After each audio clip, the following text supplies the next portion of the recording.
किस्से और कहानियाँ यूट्यूब चैनल पर सभी श्रोता सुनने वाले को जय श्री राम। आज हम आपको श्री भगवती तुलसी माता की कथा कहानी सुनाएंगे। भगवती देवी तुलसी से जुड़ी एक कथा बहुत ही प्रचलित है। श्रीमद् देवी भागवत पुराण में इनके अवतरण की दिव्य लीला कथा भी बनाई गई है। तो आज हम आपको एक कहानी तुलसी माता की। एक बार भगवान शिव ने अपने तेज को समुद्र में फेंक दिया तो समुद्र में से एक महातेजस्वी बालक ने जन्म लिया। वे बालक आगे चलकर जालंधर के नाम से पराक्रमी दैत्य राजा बना। तो उसकी राजधानी का नाम जालंधर नगरी था। तो दैत्य राज काल नेमी की कन्या वृंदा का विवाह जालंधर से हुआ। तो जालंधर बहुत बड़ा महाराक्षस था। तो अपनी सत्ता के मंद में चूर उसने माता लक्ष्मी को पाने की कामना से युद्ध किया, परंतु समुद्र से ही उत्पन्न होने के कारण माता लक्ष्मी ने उसे अपने भाई के रूप में स्वीकार किया।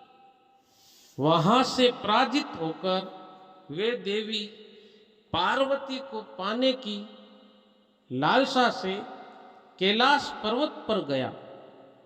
तो भगवान देवाधिदेव महादेव शिव का ही रूप धरकर माता पार्वती के समीप गया, परंतु मां ने अपने योग बल से उसे तुरंत पहचान लिया तथा वहां से अंत ध्यान हो गई। देवी पार्वती ने क्रोध होकर सारा वृत्तांत भगवान विष्णु को सुनाया। तो जालंधर की पत्नी वृंदा अत्यंत पतिव्रता स्त्री थी। उसी के पतिव्रता धर्म की शक्ति से जालंधर ने तो मारा जाता और ना ही पराजित होता था। इसीलिए जालंधर का नाश करने के लिए वृंदा का पति धर्म भंग करना बहुत जरूरी था। इसी कारण भगवान विष्णु ऋषि का वेश धारण कर वन में जा पहुंचे, जहां वृंदा अकेली भ्रमण कर रही थी। भगवान के साथ दो मायावी राक्षस भी थे, जिन्हें देखकर वृंदा बहुत बेमित हो गई। ऋषि ने वृंदा के सामने पल में दोनों को भस्म कर दिया। उनकी शक्ति देखकर वृंदा ने कैलाश पर्वत पर महादेव के साथ युद्ध कर रहे अपने पति जालंधर के बारे में पूछा। तो ऋषि ने अपने माया से जाल से दो वानर प्रकट किए। एक वानर के हाथ में जालंधर का सिर था तथा दूसरे के हाथ में धड़ था। अपने पति की ये दशा देखकर वृंदा मूर्छित होकर गिर पड़ी। होश में आने पर उन्होंने ऋषि रूपी भगवान से विनती की वे उसके पति को जीवित कर दे। भगवान ने अपनी माया से वापिस जालंधर का सिर धड़ से जोड़ दिया, परंतु सवे भी वे उसी शरीर में प्रवेश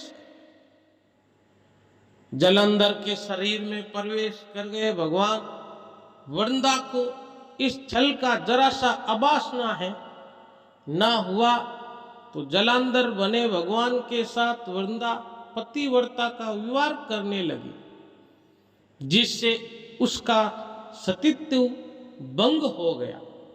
ऐसा होते ही वृंदा का पति जालंधर युद्ध में हार गया। इस सारी लीला का जब वृंदा को पता चला तो उसने क्रोध होकर भगवान विष्णु को शीला होने का श्राप दे दिया तथा सब ये सती हो गई। जहां वृंदा भस्म हुई वहां तुलसी का पौधा उगा।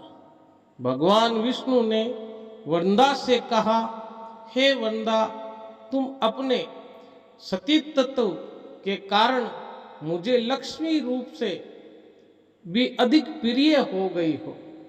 अब तुम तुलसी के रूप में सदा मेरे साथ रहोगी।